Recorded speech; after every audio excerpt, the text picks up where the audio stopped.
Welcome to Losing a Child, Always Andy's Mom. On this podcast, we journey through the devastating experience of the death of a child.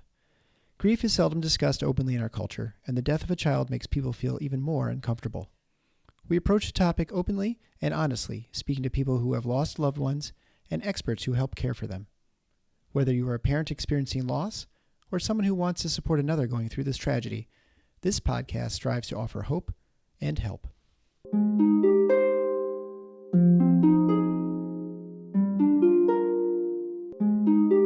Hello, everyone. Welcome to our live stream. We are talking about little messages from heaven, or Godwinks, today. I thought it would be fun to call this Godwinks with Gwen. So welcome, Gwen. It's funny. Hello, thank you. I've got like hair all over the place. I see it right now. Oh, okay. So anyway, Godwinks with Gwen.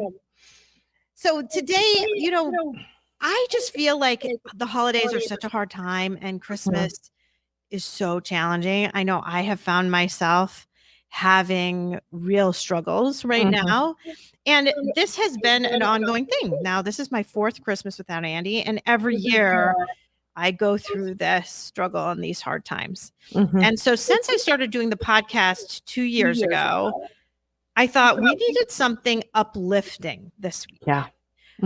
We need to hear little stories that make you smile and make us think about our loved ones in a positive way. And so 2 years ago we started, and I had a lot of people tell their stories. We were at a little Christmas party at Starlight Ministries, and I took people one at a time, and other people kind of wrote in, and you helped me out with that when we talked and got little messages of hope. And so that was so great that I thought last year we're going to do it again. And last year I called it Messages from Heaven. And then this year, now we've started doing these live streams. And I thought, let's do it again. I mean, but now I've got the fun alliteration of Godwinks with Gwen. That's funny. So here we go. I often thought about calling my business Grieving with God and Gwen. That would have been really pretty cool, actually. Yeah. Grieving with God and Gwen. I like it. Okay. All right. So I've got a first one is kind of a quick one, but I think it's really fun and just neat. So this was written in by Carolyn, and Carolyn actually was on the show a while back. I forgot to look up which episode she was, but she's Jimmy's mom. And she told the story of just something that happened to her recently. So she says, my odometer turned to 44,444, near where Jimmy left us. Spiritual angel number 4 is a sign from your angels that they are working hard on your behalf. Your angels are contacting you with a message about what you need to do and to achieve your goals. Therefore, open your mind and heart and prepare yourself to receive guidance.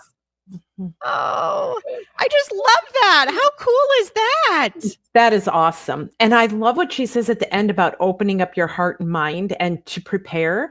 And I mean, I wasn't planning to say this, but as you read this came into my mind about even Mary in the story of, she opened up her heart to what the plan was for her, and she pondered those things. And I think sometimes, as grieving moms, just to ponder, and just to treasure those things and be open to them. And some of the stories tonight you have to be open for, right? And I think, how cool was it that she actually was paying close enough attention? Right. Notice that she hit 44,444 just right as she was going past that spot on the road. I mean, wow. Yeah. Anyway, I just love that. So it's funny because she wrote that. I don't even think she knew that we were going to do this episode. She just was writing to me about something else and brought it up. And then I quickly wrote back to her asking if I could share it because I thought it was perfect. Yeah, that's great. All right. So we can go on to the next one. So the next one is an interesting story too. So the next one's actually, we have 3 from one person. Okay. So it's from Debbie. I don't know if Debbie's watching. If Debbie's watching, if you're watching, certainly jot something down in the comments if you're here, especially if you're here and I submitted your story and you submitted your story. pop in so we know that you're on, so I can maybe do a little bit of an extra shout out. But anyway, Debbie wrote and has been writing quite a bit to me about her daughter, Naomi, which I love, by the way. You don't have to want to be on the show to write to me. I love writing to people, hearing people, sharing with people. It does not mean you have to be on the podcast. So keep that in mind. But anyway, Debbie and I have been writing, and she said, she got partway through and she said, I don't know if you've ever thought of doing this out in a little Godwink episode. And she actually used that term, Godwinks. So she said, because I have 3 stories that I would like to contribute to that. And I wrote back because we had just decided to do yet another one. And I said, in fact, I've had 2 over Christmas and I'll have a 3rd, and I would love to read your stories. So I am, and Debbie, you are on. That's so awesome. Okay. So anyway, I just wanted to be able to read these stories. And I think, Gwen, I'm going to have you start and read the first one. Okay. The first one or the second one that I had? I think you want me to read the first one about the dream? Yes. I think we had decided to do it the other way, but go ahead. Right. That's okay. Okay. Sorry. She was saying, in a dream which Naomi walked through her old bedroom doorway. In my dream, I had woken up and gone down to her room to look in, something I did at night after she died, but saw a light coming from under the door. I ran upstairs and got Mike out of bed, and we both walked in, and there was an opening in the ceiling at that moment she walked in. I just stared and started crying, saying, "You're back. I have missed you so much. Tell us where you've been. How did the accident happen? Did you know?" This was so vivid. She was wearing an outfit she had worn at her graduation party, a white shirt and a pink skirt. What was different is she looked like she was so mature, older, I would guess, in her 30s. She smiled her eyes slightly, tearing, stepping towards Mike and I, hugging each of us at the same time. She looked at me and said, "Mom, I am okay. I love you." I could feel her forgiveness towards Mike and a deep love bond with me. She stared at me for a few moments and I woke up. I knew this was real. I had seen her and she was in heaven, but yet somehow with us too. No one can tell me differently. I immediately wrote down the details of this dream. Oh, that's just beautiful. It's a beautiful story. And I love when she said, "No one can tell me otherwise." I know. One thing in starting this, and sometimes I always say to people, all these moms are the experts. I'm not the expert just because this is my career, right? But I will say that sometimes my 34 years of experience helps. And in this case, I can tell you that I have heard so many of these stories from so many people in all walks of life, every kind, to not believe that they're not true. And I tell people, don't let anyone tell you, because I think sometimes people might look at bereaved people and go, "Oh, no, didn't really happen. Yeah, she just wanted it to be there." So Right. Well, I was also thinking too, recently, I had a psychologist on talking about dreams and how these grief dreams can be so healing and so good for people. And he also suggested, when you have one of these grief dreams, to write it down right away. So I thought that was great that she just wrote it down immediately, just so you remember all of those details, because so often I think you can forget. So that's pretty special. And down to the outfit. I love that too. Yes. Okay. So I will read her second story now, even though I think I originally assigned it to you. Sorry. But so the second was when I went to the cemetery. Her headstone had a well-known depiction of Madonna and child. She is holding the baby on her chest, looking up, and the baby is snuggled in with face visible. This was etched, painted in Vermont, and sent back here. When I first saw it, I said, "There's adult lips on the infant," and I had given him my own personal print of this to go by. The granite company came back, took it out, and sent it back for a redo. So on a very difficult day, I went to the cemetery. No one else is there, because she's in a newer part of the cemetery. I stood in front of the stone in so much raw, aching pain. I remember looking up to the blue sky, no clouds, and the beautiful sunshine, thinking, why? Why, God, after all we went through together, would you take her? Are you real? If so, why allow this to happen? I looked back down, and there in the corner of Madonna's eye was a drop of water coming down. It gives me chills to think of that now. Nowhere was there any water. It had not rained. I had not been crying or sobbing, just in so much pain and grief. In that moment, I realized God lost his son too. He does care. He does know the pain. And this was a reminder to me that she was with him. I see that so vividly when I think about it. Amazing. I mean, it's hard to even know what to say, isn't it? What a beautiful picture to have that happen, and to have that little drop of water just fall, just to end up right in the corner of the eye, especially when she was talking about all of her doubts, right? That's what was going through her mind. Yeah. Her mind at that moment was full of doubt. Well, and to go right from questioning God, which is very normal, no judgment there, into making the comparison that he had lost his son too. You know, I don't know. And I think not only that, but I also have had so many people tell me, you know, when I have these doubts on how could God let this happen, I always have to come back to the fact that God didn't want this to happen. God didn't want this accident to happen. And God is there crying with me. And as she was mourning and grieving, she saw evidence of a mourning God, of a God who was mourning with her. So not only maybe mourning his own son, but mourning her daughter. Right? Absolutely. I mean, just acknowledging that pain of that horribleness. Anyway, I just thought that was beautiful. Beautiful. That is. Okay. You want to read the next one? Sure. Okay. The last one was on my birthday, 3 months after she died. I had 3 girls at the time, ages 4, 3, and not quite 2. I had asked Mike not to tell the girls what day it was. I wanted the day to pass. It was too painful without her here. He did not, and picked up a small cake. I had all I could do not to break down crying when the older 2 girls started singing happy birthday. It was awful. I hurt so much. He took them out of the room, and I put my head on the table and just cried silently. Shortly, Rebecca came back into the room, pulled her little body up onto the chair next to me, and touched my arm. I look up to see her staring at me with her blue eyes and round toddler face. Rebecca was slow to talk. She was only saying a few words.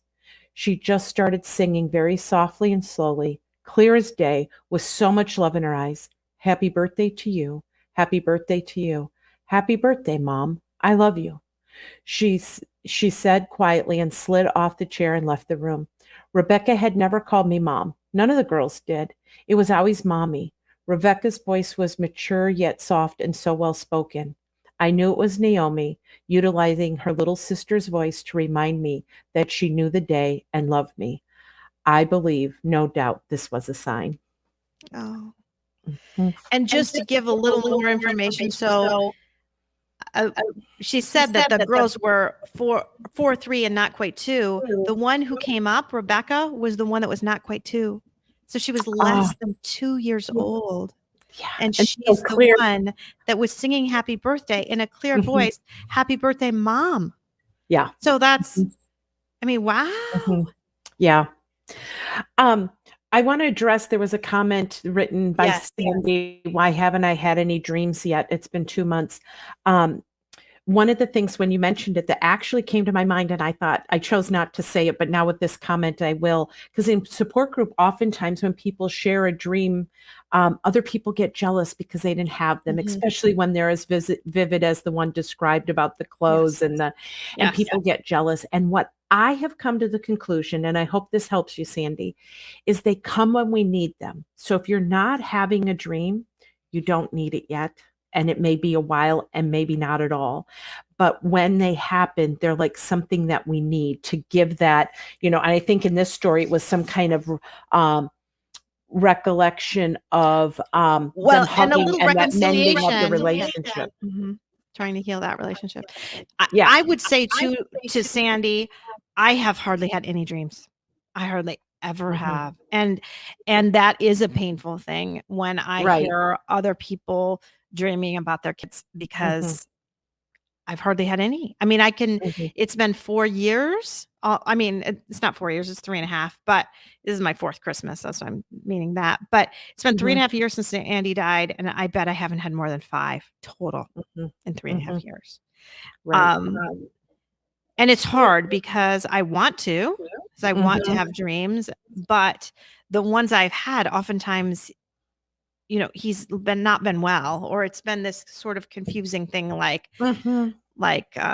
one time he was okay, and he actually said to me in the dream, "Remember when I was dead, Mom?" I Oh, said, "Yeah, yeah, I uh, do remember your dream." yeah. But that was the only one where it wasn't kind of, I don't Yeah. know. So I feel with you, Sandy, Mhm. 100%, because Mhm. I'm certain I didn't have a dream at all for a Right. while, and even the first couple I had were not even the most pleasant. So, Mhm. Yeah. mhm. And if you wanted to listen to the episode that I did talk to the grief expert on grief dreams, he does talk about ways that you can kind of help yourself have a dream. Hmm. And that is to kind of almost script what you would like to dream about and think about it and write it down right before you go to sleep. So if you try to work out what kinds of things you might like to have in a dream, Mhm. oftentimes, if you're thinking about that as you're falling asleep, then it can happen. And then it Mhm. can, give you and that'll just be a starting point, right? So you can have that as Right. your starting point, and then Mhm. it goes into other areas. So that might be something to think about. And again, if you wanted to go to the grief dreams episode, he talks a little bit more about that, and he's got a website. He's from Toronto, where you can go on there, and he even has a worksheet that you can kind of fill out with what you might want to dream about, to just like Mhm. help your body and your brain kind of get in that mindset a little bit. Mhm. Yes. And I see you wrote, yeah, you're in Mhm. so much pain and you need comfort. And I totally understand that. And sometimes I think your brain ends up wanting to protect you a little bit. And that can be Mhm. a way that it does that, to think that Right. maybe I don't want to have dreams. Or, there's a certain percentage of people that will never remember their dreams anyway. So it's not, Right. I mean, like Mhm. Eric, my husband, never remembers his dreams. So he never remembers ever Right. having a dream about Andy. And I've had people who, like, they can't wake up and say they had a dream, but they wake up with a peaceful feeling or wake up feeling like, something happened during their sleep. So, mhm. Mhm, mhm. Oh. Mm. Well, and somebody else wrote in too that four dreams in 2.5 years. So Mhm. just hang in there. We can hope that it will happen. Right. All right. So we should probably move on to another one of our little letters here. I am going to go to this one. What did I tell you the order was? Was it Um, Sheila next? yes. Okay, I thought so. Okay. So here is a message that Sheila sent to me. She said, "Hi, I have a story about a very clear message from my son. Adrian, age 30, took his own life on January 16th, 2021. He had purchased a little house for himself 18 months before. So after he died, the house had to be emptied. That job fell mainly to me because my husband and my other 2 boys did not like being in the house. I, however, felt very comfortable there. I felt like Adrian was there, and this was something I could do for him. I often talked to him there and always felt close to him when I was there. Every day before I left to go home to my own house, I would sit in a chair in the spot where he was last alive. I would talk to him for a few minutes and sometimes just sit quietly and think about him. The chair was close to the front door. The last time I was in the house, just a day before we sold it, I sat in my usual spot.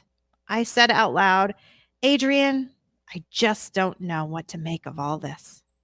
At that moment, the front door blew open. I actually laughed out loud and said, 'Okay, I get it. You think I should get out of here and move on.'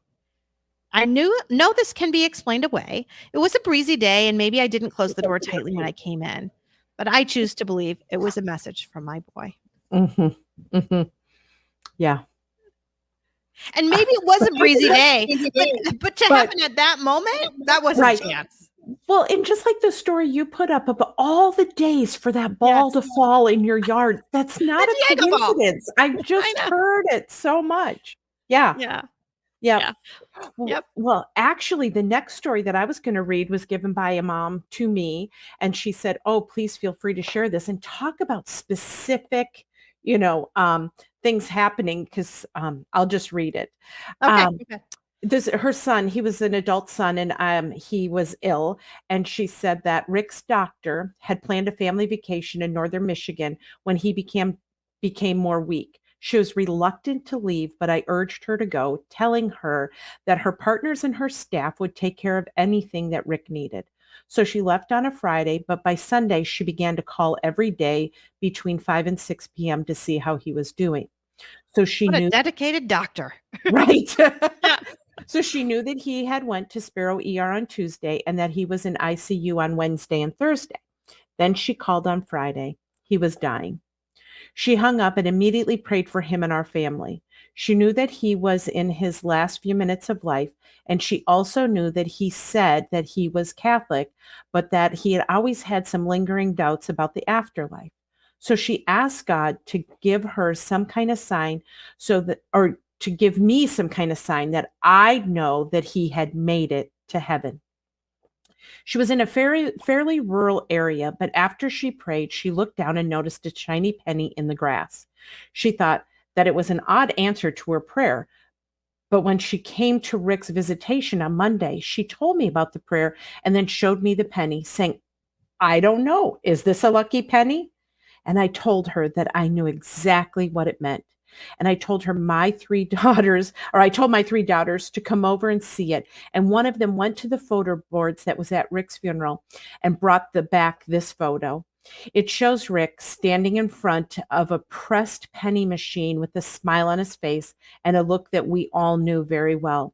Whenever he visited a new place that he liked, if there was a pressed penny machine there, he would get that look on his face and ask, "Do you have a shiny penny?" Because he wanted to make a pressed penny as a souvenir of the occasion.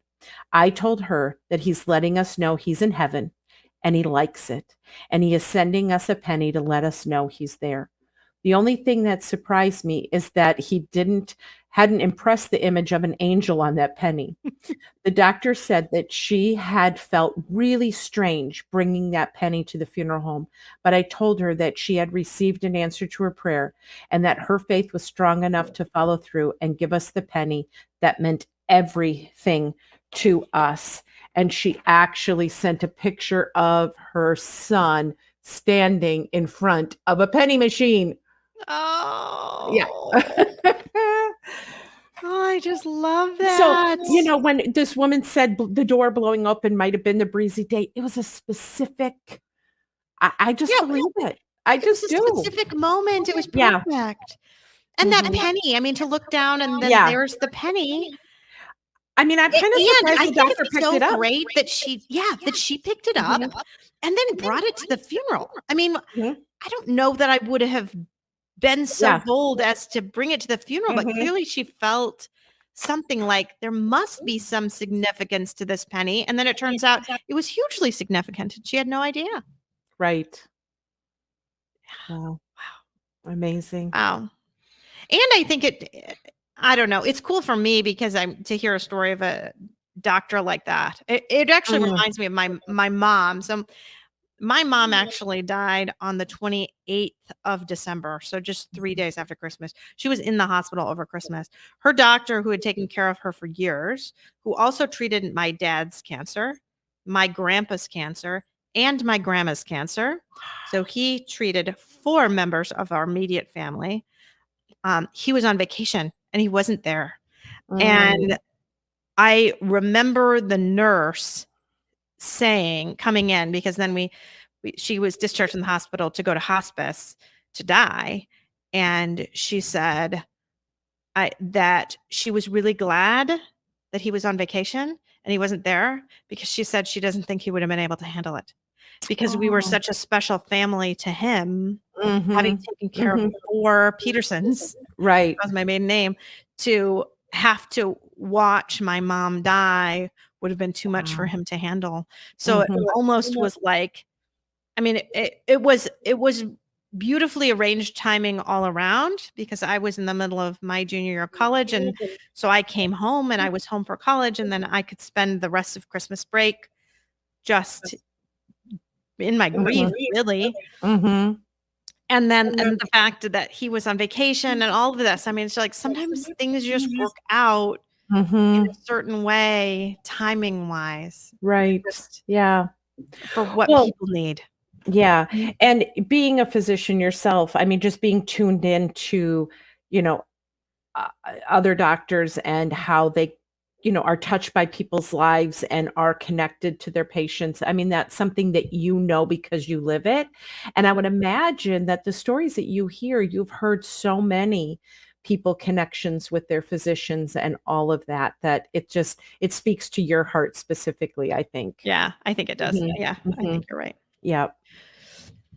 I did want to take a moment to say, too, at some point pretty soon here, Dana, who Mhm. was on the last broadcast or the last podcast, I should say, last Thursday, so just 5 days ago now, Brogan's mom felt like she had a few extra things that she had kind of forgotten to say that Mhm. she wanted to add to her story. And then she also had one of these little Godwink stories that she Uh-huh. wanted to share. So at some point pretty soon here, she will be popping in. So Okay, I think great. that will be happening in the next couple of minutes. She's been working. It was a good time to bring it up because she works Mhm.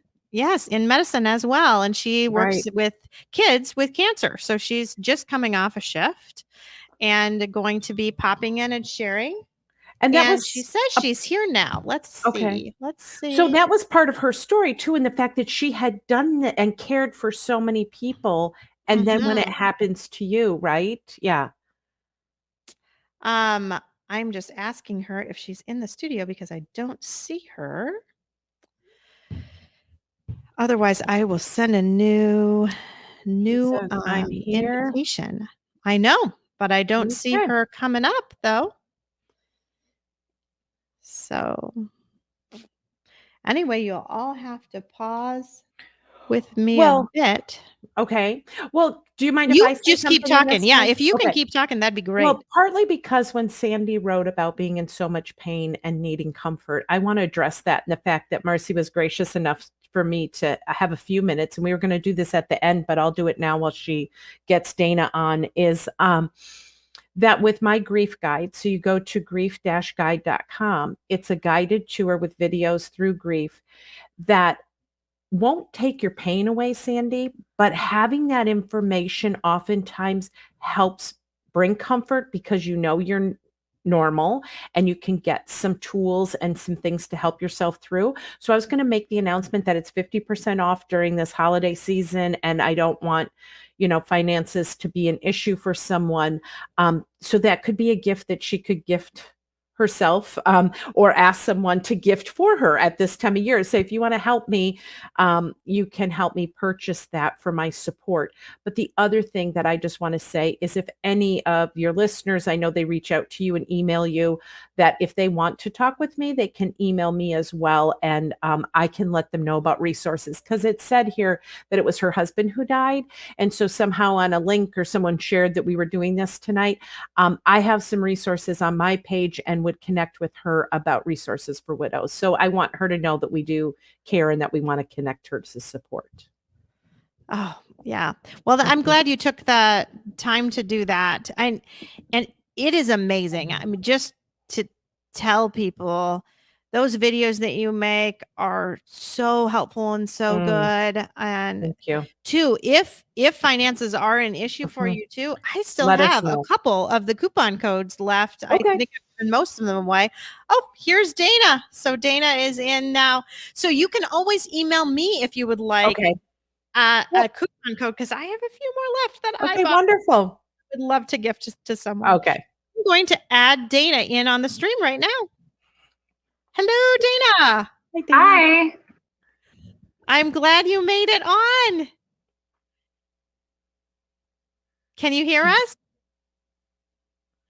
She's said not hi. looking like she can. Can you hear? Dana? Hi. Can you hear us? Yes. Can you hear me? I can now. Yes. I don't know that you were hearing me before. So welcome to this little live stream we have going on here now. Thank you. Oh, so why don't you go ahead, and I know I mentioned that you felt like you had a few things that you really wanted to kind of add to your story last week. So why don't you go ahead and do that now? Okay, I'm getting a lot of.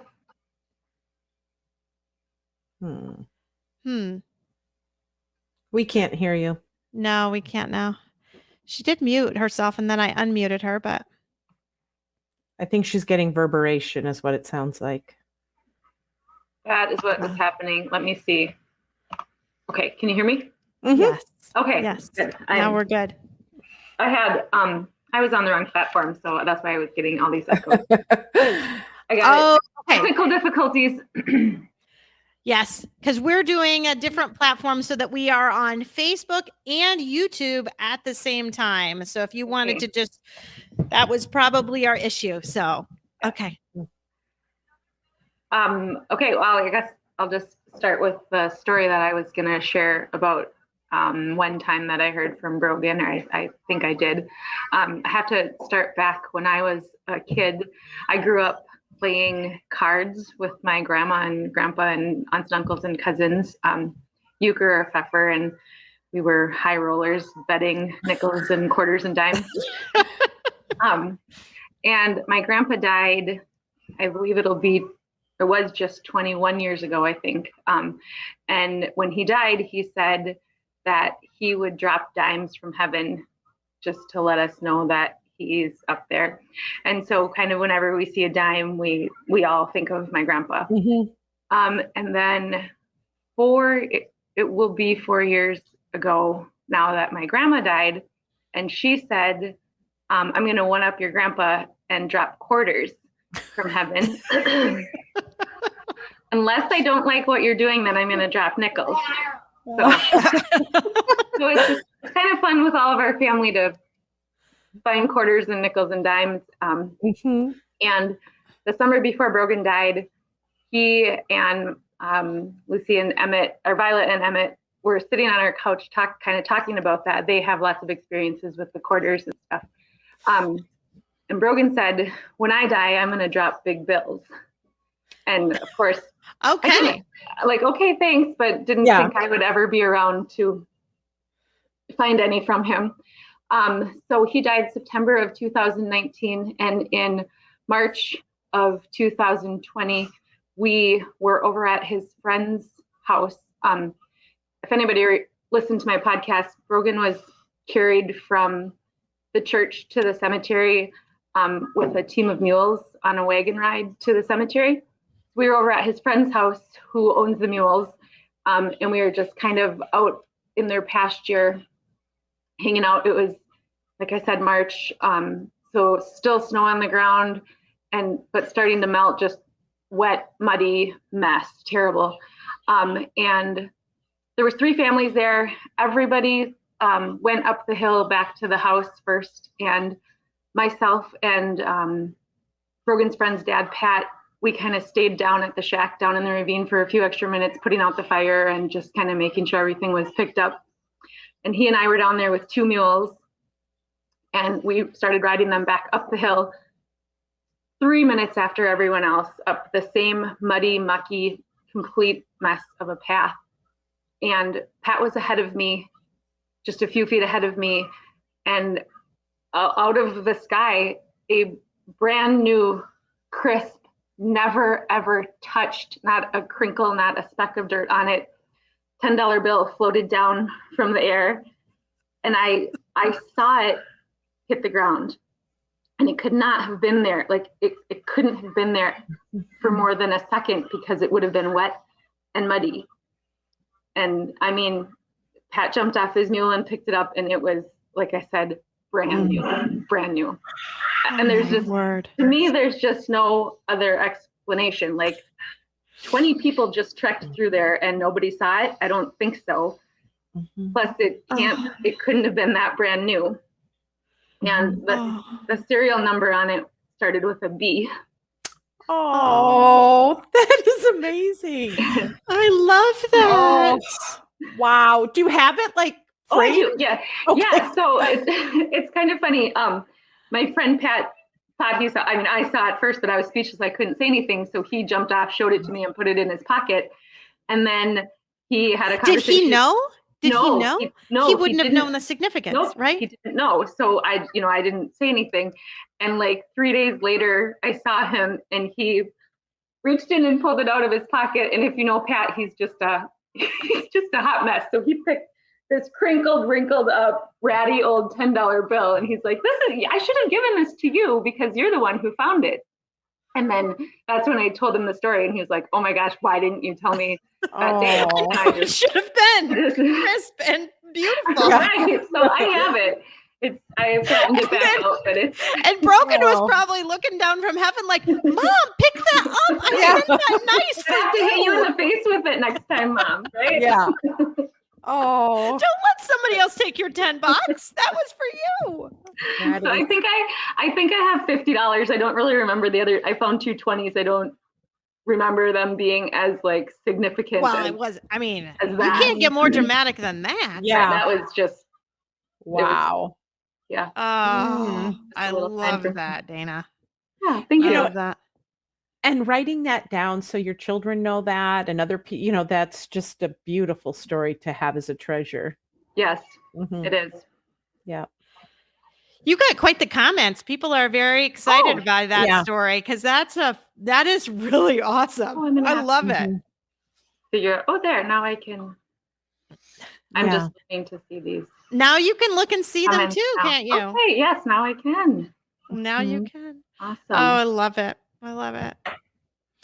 So did you want to share a little bit more about Brogan too? Because I know we went through your story and you felt like some of that you didn't talk about. I don't know. I know I have to try to think of the email because I know that I did email you, and the write-up on your website was beautiful. And that's kind of everything that I didn't get to say. Oh, I think you were talking about right away. You were talking about how in the beginning, in those first days, just being, I mean, I guess I did sort of talk about it in the write-up too, about just being just so incredibly numb and that you felt like you maybe didn't express that in the way that you might have wanted to, about just how that is so normal, that to just feel like you can't really do anything, Yeah. Yes, exactly. Just completely shattered and autopilot. And it's just like, I don't even know how, but somehow you just do what you need to do without, I don't know, thinking. It's just so dark and empty. I'm terrible at explaining it, and maybe that's why I kind of skipped over it in my interview. It just, and like you just said, just normalizing that it's such an empty feeling. Yeah. I have a lot of parents describe it to me that they feel like they're doing what they need to do, but their heart, they're not really doing it. They're like watching an out-of-body experience. They're watching themselves function, but yet their heart and their minds are not functioning. But somehow your body's on automatic doing that. That's out-of-body experiences. It's like you're looking in on someone else's life. Yes, exactly. It just is unreal. Yeah. And I remember you saying too, this was in a different email, about how, like some of the things you did and you helped and you could plan the funeral. And then when it came time to like put the pictures together and do like a video and things like that, you just sat there. You were just like sat there. And I couldn't do any of that either. The video they put together, I don't know, they got stuff from my computer, our home computer somehow, and it's on like a flash drive. I've never even been able to watch it. And I didn't do it at all. I mean, a woman from my Bible study, who actually I didn't even know that well, did it for me. And I just, as far as pictures, we didn't do a board. People went through my house and took down all the pictures I had of my kids and all the pictures I had of Andy, and just put them up because I couldn't do anything else. I mean, to try to do that was just impossible for me. So that's what it happened in our house. Honestly, they just came off the wall and off of desks and off of places and just were put up. So you just can't. I mean, it's amazing that some people can. Yeah. To me. Yeah. More than like being disappointed in yourself for not being able to do it. I think the ones that can, that's amazing. But if you can't, that's honestly more normal. Yes. Yeah. I would. You were going to say something, Gwen. Yeah. It's more of a curiosity in how many people actually have videotapes of the funeral service, or of, people have taken photos that they know are there if they need them, but really haven't had the need to watch them. But yet, that it's there if you need to, but it's like, you just don't remember a lot of that. But having that record of it, at least it makes us feel better that if I want to, but I'm just curious, many people I don't think feel the need to go back and watch that. It's too painful. Well, right. I think that's it. That's it, Gwen. It's the fear that it's going to be just too painful to do. Yeah. And that's what it has been for me. It's just that I'm just afraid that I'm not going to be able to. So. Same. I actually, one of my brother's friends, I don't even know who has it, but I know that my brother had someone record the funeral for me. And I thought about watching it, but I'm afraid of what it will do to me. Yeah. Yeah. I've watched a little bit of ours. It's on YouTube. It's on actually the that's YouTube right. channel. Yes. Yeah. But I haven't seen the whole thing. Yeah. I've seen a little bit of it, but it just ends up getting to be too difficult. Yeah. Well, we've got to start reading a few of these other things that we have too. Dana, if you want to stay on with us and make comments, you certainly can. I would want to pop off. I've got about 5 minutes, and then I got to go get my little guy from wrestling. But okay, we'll stay on for 5 more minutes. But I have a great story here from Laura that I just love. This is one of my very favorites. So, after Luke died, and as a reminder, Laura has also been on. She is Luke's mom, and Luke. So there was Luke Luke and then Luke Luc, which I cannot pronounce the way that I should be able to pronounce it. It's French Canadian, but this is Luke Luke. So after Luke died, there was a full bright rainbow in the sky that afternoon. I did not see it myself, but a few people told me about it, and one person sent me a picture of it because she thought it was in honor of Luke. Interestingly, there was also a rainbow on the day of Andy's funeral that his aunt and uncle saw on the drive back. So I thought that was fun too. On the day of Luke's burial, the day after his memorial service, some yellow irises in our backyard were blooming.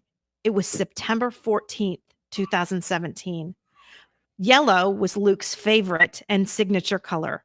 There were staff at the hospital where he was treated for 2 years who commented on how he always came in with a yellow pillow, yellow blanket, and usually wearing yellow clothing. But we had only lived in this house for 6 months, so we did not plant these yellow flowers. I guess God had them planted for us before we even owned this house. And these irises had already bloomed in the spring that year, right after we had moved in. Irises don't usually bloom twice in 1 year. And these particular plants haven't bloomed twice in a year since. And this has been several years now. It felt like God's grace on me, like he was expressing how special and unique Luke was and how fragile and beautiful his life was, a life that made its mark on the world and would be remembered. Luke was in treatment for cancer for 2 years before he went ahead to heaven. The children's hospital where he was treated was 1 hour and 15-minute drive from our home. Luke and I drove that route together many, many times over these 2 years. We would often listen to a playlist of Luke's favorite music during these drives. One song on that playlist was called If I Die Young by the band Perry. The song describes a young woman's wishes if she died young in her teen years. I tried to keep my tears in when we would listen to it on our trips together so as not to upset Luke. But I was afraid one day this song would be the story of my precious son's life. It was about a month after Luke passed that I heard this song again. I was driving in my car on the country roads not far from my home. The first verse goes like this: Lord, make me a rainbow, and I'll shine down on my mother, and she'll know I'm safe with you when she stands under my colors. Oh, and life ain't always what you think it ought to be, ain't even gray. She buries her baby, the sharp knife of a short life. Well, I've just had enough time. There was a curve in the road as this verse began. As I turned into the curve, I looked up and saw a brilliant rainbow peeking through the clouds. It had not rained recently and wasn't very big, but was so bright, peeking through the clouds, and it felt like God was doing exactly what the singer in the song was singing to me. God wanted me to know that Luke was indeed safe in heaven with him. I like to imagine how excited Luke would have been to get to shine like a rainbow on me while this very song that we had listened to together dozens of times played. I can almost see the joy and laughter in his face as I think about it. It says, thank you for reading about God's signs from heaven he sent me. I'm so grateful to you. Those were all just so beautiful. They were. I mean, to have those irises never bloom in September. Right. Yeah. Well, and how many times did we hear today in the stories, like it wasn't raining, and the one where that she was at the cemetery, and then this one, like, where did this come from? It came directly to us, like the $10 bill. It was meant for you. Oh, I know. Yeah. I know. It's beautiful. Dana, I know you said you had to leave soon, but I hope you were able to see the comment from Tama about how were you able to read that on the side there? Yeah. How your story. Yes, I actually just wrote down, I was reaching for a pen to write down her name to reach out to her after. Yeah. Thank you. We just have no idea how the message and how brave all of you moms and dads are who have shared your story, that you can help other people. And we're talking about hope tonight. And one of the things that I tell people about hope is you have to borrow it when you don't have your own. And one of the ways you can borrow it is from people who are further along in the journey. So you can ask them, tell me, and these people, so whatever your story gave hope to someone else, and everybody's story has just spoken to people, and I love that about this.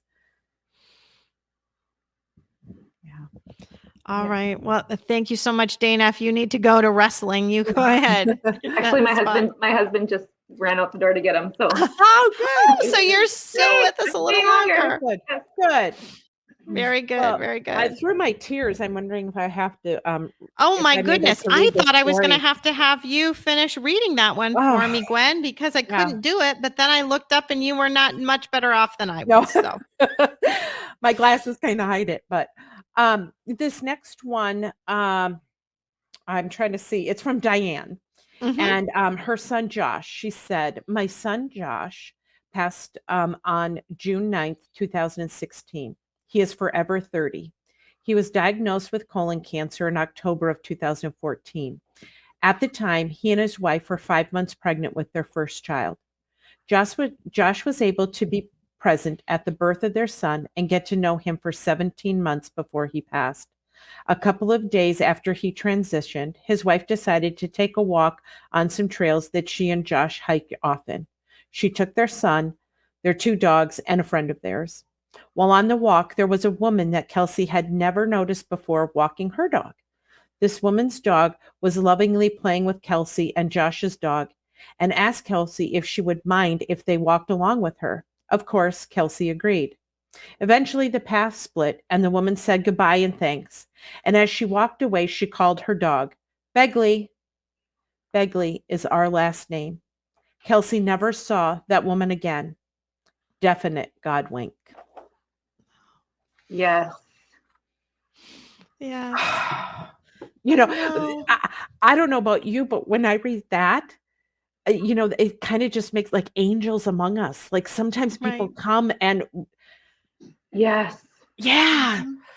Yeah, it's just incredible. Mm-hmm. Mm-hmm. Lovely. And that's not a very common. I've never heard of a dog named Begley. No, I haven't either. I was wondering where you were going with this. Right. It's not like Rover. No. Right. I mean, it almost would have been like wanting to shout back a little bit, like, oh yeah, I would really where yeah. But it's kind of neater in some ways that she just didn't, because then you just never saw think it of it as then you get an explanation, and this way you don't, and you don't really want one, right? Mm-hmm. You don't really. Well, and she also said it was just a few days after. So I mean, again, we were just talking about that numbness and the out of body experience. I mean, for this mom, and just walking along, it was probably one of those things that after the woman left, she's like, what just happened? Yeah. Mm-hmm. Yeah. I know. Sort of like the Diego ball again, right? I mean, the Diego balls just falling on the day of Andy's absolutely. funeral. Absolutely. What's really funny too is that I was up north. I'm up north at my cottage up north, and my husband's still at our main house. And I said, after I posted that, I said, oh, I want to post this to Instagram, the story too, but I need a picture. This is one thing that drives me crazy about Instagram, because I don't like doing the picture part. So I thought, well, I need a picture of the Diego ball. And I told Eric, like, I'm sure it's probably in the garage. Look in the garage. We moved it because it fell and it landed in the yard. And and I remember, I think I sent Peter out to get the Diego ball because it was just so profound. And if you didn't read it, it is on Facebook. I posted that this ball had been stuck in the tree, and the boys had been playing around with it and kicking it high and high. And it was like 3 stories up and stuck in this tree. And it was there for over 2 years, and then just crazily came down on the day of the funeral. So I sent either Peter or one of their cousins out to grab the ball, but it just made it to the deck, and it's been sitting in a flower pot ever since. So for 3.5 years, because I knew that it happened, but yet I didn't really want to deal with the ball. And then Eric's like, it's really dirty. We try to wash it a little before we take a picture of it. And I said, yeah, you can wash it up a little bit and put it in the garage. But it did. So he took a picture of it and sent it to me. So I hadn't even seen the Diego ball really since. I saw it fall, but that's all I saw. And it was very powerful to me just to even see the Diego ball again, and little smiling Diego on there. But well, and the fact that it stayed in the flower pot for 3.5 years. It's been in the flower.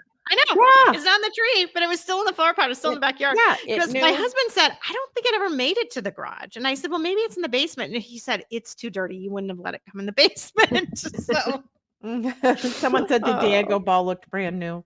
I know. Demetra. And Demetra is the next story that I'm going to read now too. Oh, yay. She thinks the ball looked new. So Eric apparently did a good job cleaning the ball. If you look at it, there are a lot of cracks. It's not looking that great. So the next story is from Demetra. So all of you who are watching now or listening later or watching later know that next week on the 28th of December at 8 p.m. at the same time, we will be having another live stream. This one will not include Gwen. This will include Demetra, my friend Stephanie, and my friend Chrissy. And Chrissy, I think, also might be watching right now too. I think she is on. But anyway, it will be the 4 of us talking about kind of a little bit of a Christmas wrap up and post-Christmas and how things went and how things are changing. So Stephanie she's 4 years out. I'm 3 years out. Chrissy's 2 years out, and Demetra's 1 year out. So we're all kind of a little range Nobody's real far yet, honestly, but it's just the four of us moms. We had two of us lost daughters, two of us lost sons, and we will just be kind of talking about how Christmas went and how things change and things like that. And also, if you have questions for any of those three, because they've been guests on obviously before, feel free to come with those kind of questions as well. But for now, I have a story. I have a fun story from Demetra. So for quite a while, my friend Janita and myself have been envisioning a beautiful winter planter for Eleni's spot at the cemetery. We also felt we could convert this planter into a spring and summer one when the time comes. I had told Janita I had wanted what I had wanted, and she was on a mission to find it for me and her Queen Lenlen. That's what she likes to call Eleni. So anyway, Queen Lenlen. So after work one day, Janita yelled, "Come here, I found it." She'd been frantically searching for a while and now found the perfect planter for our little angel. I absolutely loved it. I said, "Where is it? And when can we see it?" Janita explained that she had found it on Facebook Marketplace and she was messaging the seller. I told her I can't go alone as I'm always very leery of these exchanges. She said, "We can see where it is and go together." The guy responded saying it was located and she gave the address.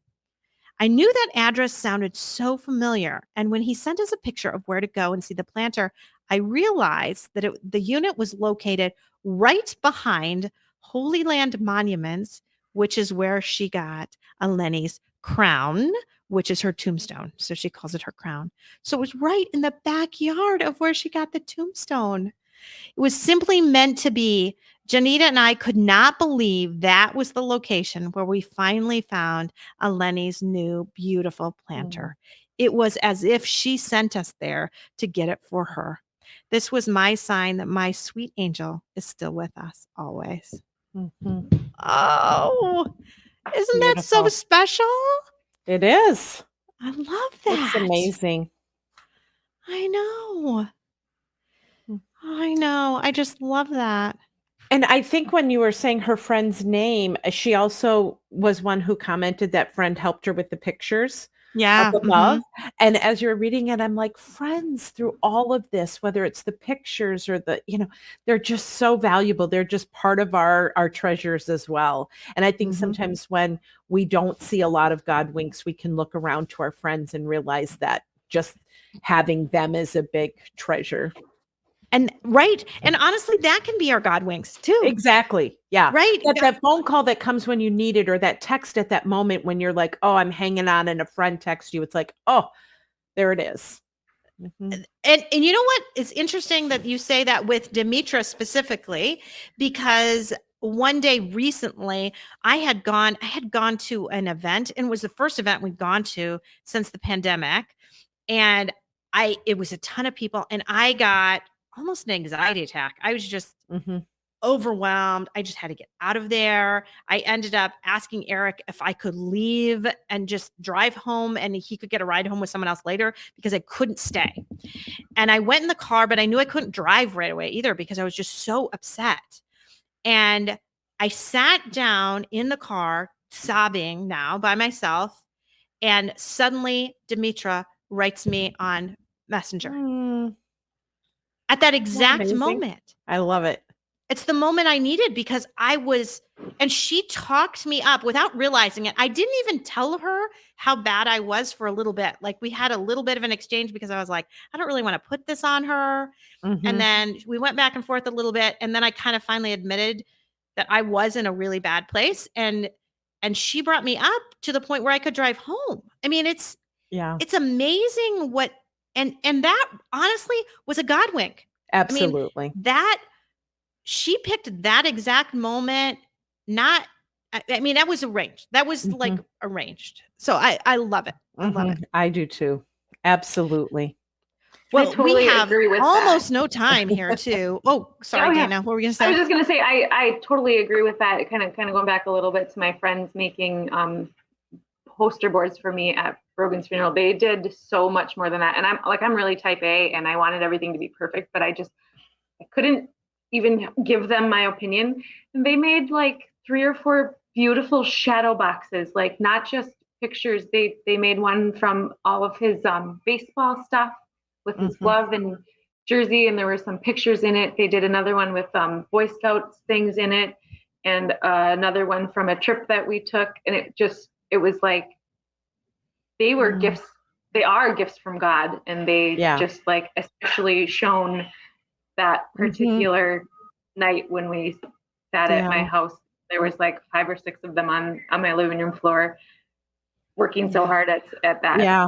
It just, and the care and the creativity when you had none and they had it for you. I still cared so much about what the final presentation would be, but I couldn't. Yeah, they were sent from God. Yeah. Beautiful. Well, we better wrap up here too, because we've been on almost an hour. And we did want to share one more thing. And it's something actually that was shared a couple of years ago on the original one, because it was sent by Marcia, and she wrote it out, and she wrote it out as the best Christmas of all 2009. Do you want to go ahead and read part of that there, Gwen? And then do you want to read part? With I don't know. Do you want to just start with the second paragraph? Sure. I think she's talking about just Christmas. Yeah, their pain without their, yes. So I love where she said, but I'm baffled too at how pain and joy can coexist. As we walked out of the sanctuary, many people were greeting each other with Merry Christmas. Each one of them had their own story that most likely includes some pain. I wondered how many were really that merry. I felt emotions well up within me, and I fought back the tears on our way back to the car.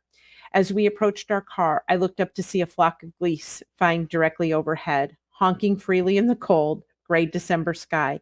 Matt was beginning to learn to goose hunt before he passed. Geese had been our gift from God after Matt's death, and they still fly over in the most needed times. As I got in the car and the tears began to flow, I covered my face so that all the happy people wouldn't be able to see me, because who cries at Christmas?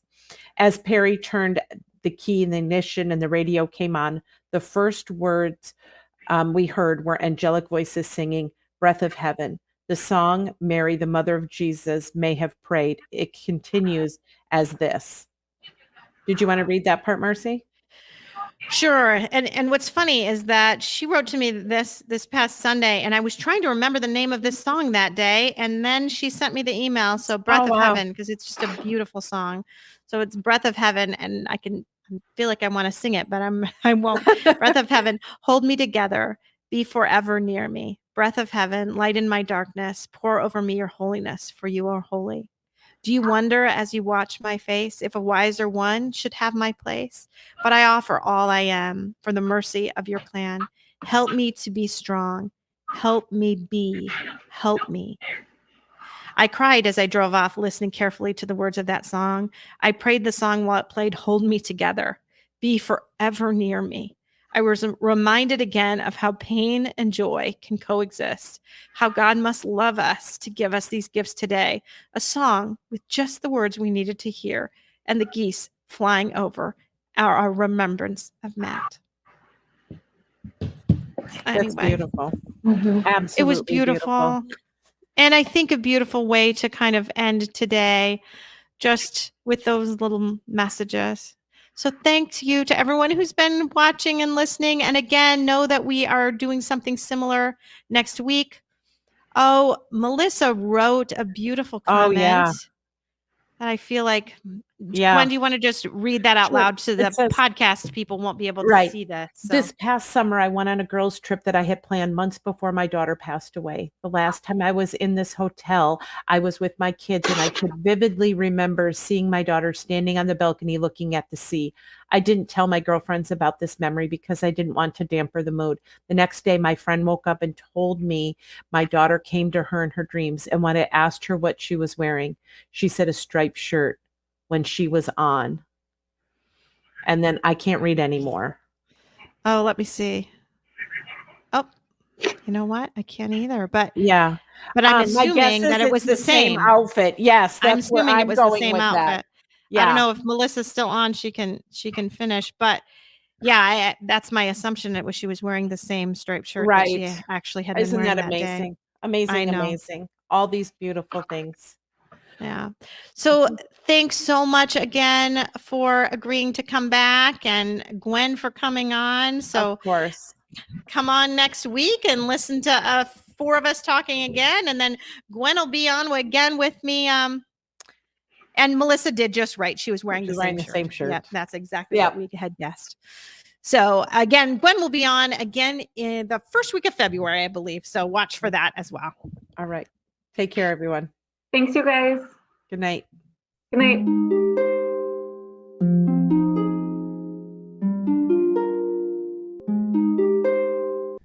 Thanks for listening to Losing a Child, Always Andy's Mom. Please subscribe to the show on your favorite podcast player. We are always looking for new show ideas. If you'd like to be a guest, know someone who'd be a great guest, or have a show idea, please email us at marcy@andysmom.com. Be sure to visit the webpage, andysmom.com, for more content, including Marcy's blog. There you can also sign up to receive updates via email. Together, let's work to inspire hope, one day at a time.